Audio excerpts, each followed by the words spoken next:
समर्थ। आज मी तुम्हाला सांगणार आहे की श्रावण महिन्यामध्ये किंवा इतर दिवस आपण महादेवाच्या पिंडीवर या वस्तूंनी अभिषेक केला तर त्याचा आपल्या जीवनामध्ये जे काही बाधे आहेत किंवा आपल्याला काही त्रास आहे याच्यापासून मुक्तता मिळत असते।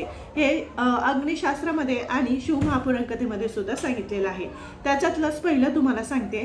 पहिलं आहे मध। मधाने जर आपण अभिषेक केला महादेवाच्या पिंडीवर तर आपल्याला संपूर्ण आजारांपासून मुक्तता मिळते। आणि दुसरं म्हणजे शमीचं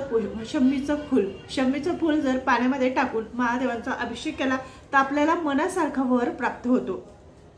तिसरं, पाण्यामध्ये तांदूळ अर्पण केल्याने आर्थिक प्रॉब्लेम असतात त्याच्यापासून सुद्धा आपल्याला निवारण मिळत असतं। म्हणजे तांदूळ जर पाण्यामध्ये टाकून किंवा भुकटी पाण्यामध्ये टाकून अभिषेक केला तर त्याच्यापासून आपल्याला आर्थिक प्रॉब्लेम जे असतात ते दूर होत असतात। आणि रुईचं फूल किंवा रुईचं फूल आणि धोत्र्याचं फूल एकत्र पाण्यामध्ये टाकून महादेवांच्या पिंडीवर जर आपण अभिषेक केला तर सर्व इच्छा ज्या आपल्या सर्व इच्छा असतात ते पूर्ण होत असतात।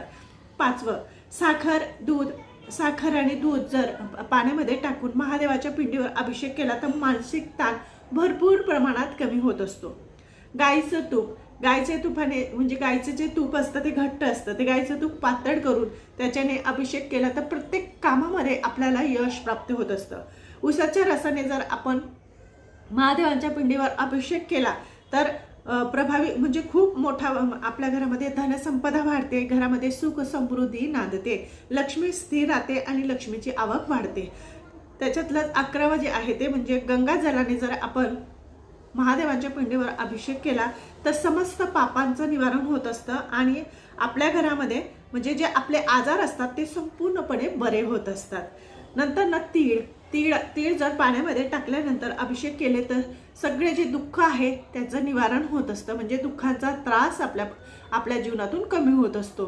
तर ह्या ज्या गोष्टी आहेत सगळ्या जर तुम्ही महादेवांच्या पिंडीवर अभिषेक करत असणार तर ह्या गोष्टी तुम्हाला माहिती पाहिजे की आपल्याला कोणत्या वस्तूपासून काय लाभ प्राप्त होतो। तर ह्या सगळ्या वस्तू तुम्ही जर अभिषेकमध्ये वापरत असणार तर निश्चितच तुम्हाला हे अशा प्रकारे लाभ प्राप्त होतील।